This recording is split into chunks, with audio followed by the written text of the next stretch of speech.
Hello, everybody. If you still don't know my name by now, or if you still can't pronounce it, my name is Guido Gonzalez. And I have been a part of Toastmasters for well over 2 months. And in those 2 months, I have volunteered myself for various roles. I was the grammarian, the counter, I posted table topics.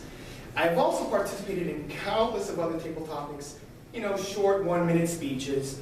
And in those 2 months, you guys have all been giving, tiny little tastes, but you never got the full course meal, did you? A lot of you are probably wondering, why does this guy, talk the way he talks, think certain thoughts, and most importantly, why did he dress like he just stepped out of the 1990s Nickelodeon show All That? I'm going to tell you why. I attended a K-8 center. That means I go to the same school with the same classes, the same students, the same teachers, from kindergarten all the way to 8th grade. That is 8 years. That is the better part of a decade. It's a long time. And when you attend a school for 8 years with the same people, you eventually rack up a kind of a reputation. You get labeled. I earned 2 labels in that K-8 center. The first one was, I was a pretty good artist.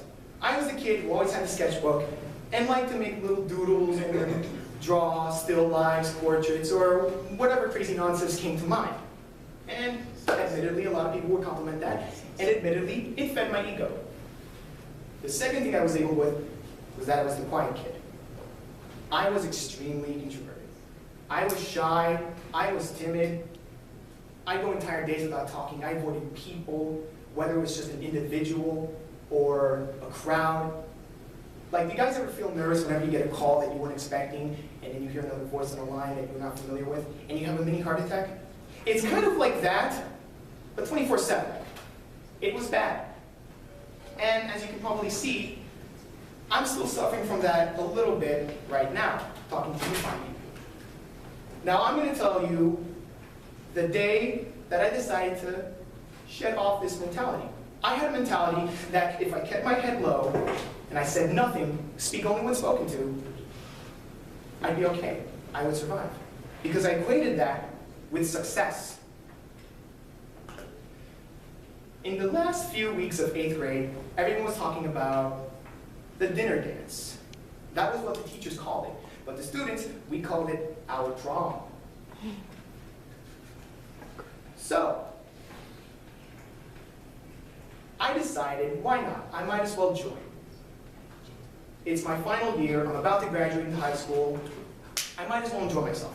So I got a suit, my dad dropped me off at the Marriott Hotel in downtown Kenwood.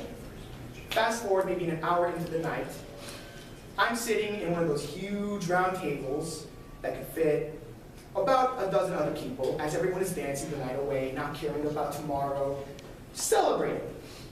And watching all those people, I had an epiphany. I realized something. I realized that I had spent the entirety of my life on the sidelines. I was in the dugout when I should have been playing in the field. I realized I didn't want to spend the rest of my life like this. I wasn't living, truly living. I was surviving. That's no way to live, is it? When you survive, it's like you have nothing left to live for, or nothing else to lose. But when you have nothing else to lose, you don't have much to live for, do you? So, out of spontaneity or impulsiveness, I got up from my chair, I went to the middle of the dance floor, and I just enjoyed myself. I danced like no one was watching. However, being the quiet kid who always sat, figuratively speaking, in the dark corner of the room, everyone was. They were watching me like they were watching the second coming of Christ. And not to sound like a megalomaniac, these people were really shocked. One guy told me, how did you, of all people, become the light of the party? So I had a really good time.